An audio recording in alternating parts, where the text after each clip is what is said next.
Hi అండి, అందరూ బాగున్నారా? ఈరోజు ఆంధ్ర స్పెషల్ చేపల పులుసు తయారు చేద్దాం రండి.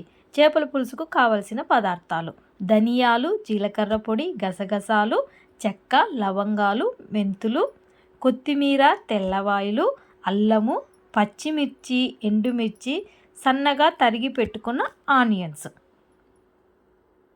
మనము ముందుగా బాండ్లీ పెట్టుకొని అందులో ధనియాలు, చెక్క, లవంగాలు, గసగసాలు దోరగా వేగనివ్వాలండి.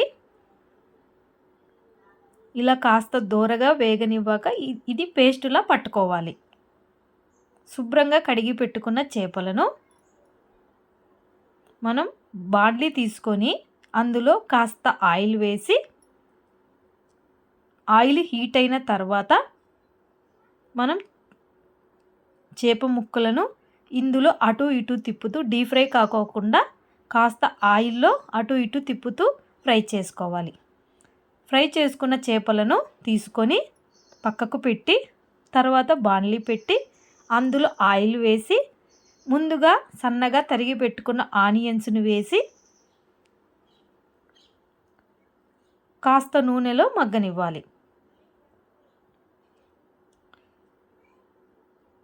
తర్వాత పచ్చిమిర్చి, ఎండుమిర్చి, కాస్త కరివేపాకు వేసి చిటికెడు పసుపు, మనం ముందుగా గ్రైండ్ చేసుకున్న అల్లం వెల్లుల్లి పేస్ట్ వేసి కాస్త ఆయిల్లో అటు ఇటు తిప్పుతూ మగ్గనివ్వాలి.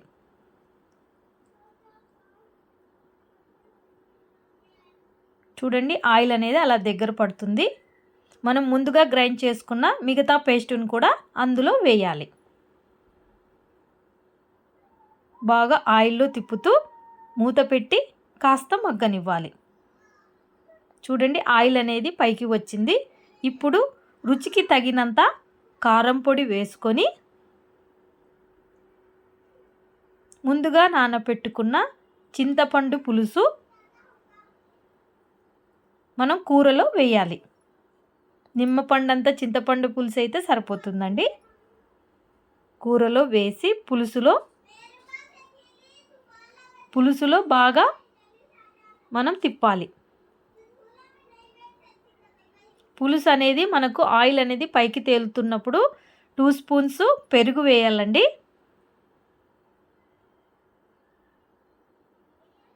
కాస్త మూత పెట్టి మగ్గనివ్వాలి. చూడండి, ఆయిల్ అనేది అలా పైకి తేలుతున్నప్పుడు మనం ముందుగా ఫ్రై చేసుకున్న చేప ముక్కలను అందులో వేయాలి.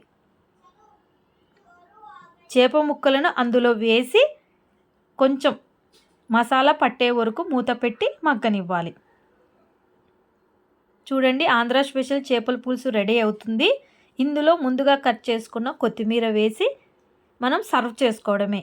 ఎంతో రుచికరమైన చేపల పులుసు రెడీ అయిందండి. మా ఛానల్ మీరు కొత్తగా చూస్తున్నట్లయితే లైక్ చేయండి, షేర్ చేయండి, సబ్స్క్రైబ్ చేసుకోండి. అందరూ మమ్మల్ని ఆదరిస్తారని ఆశిస్తున్నామండి. బాయ్ అండి.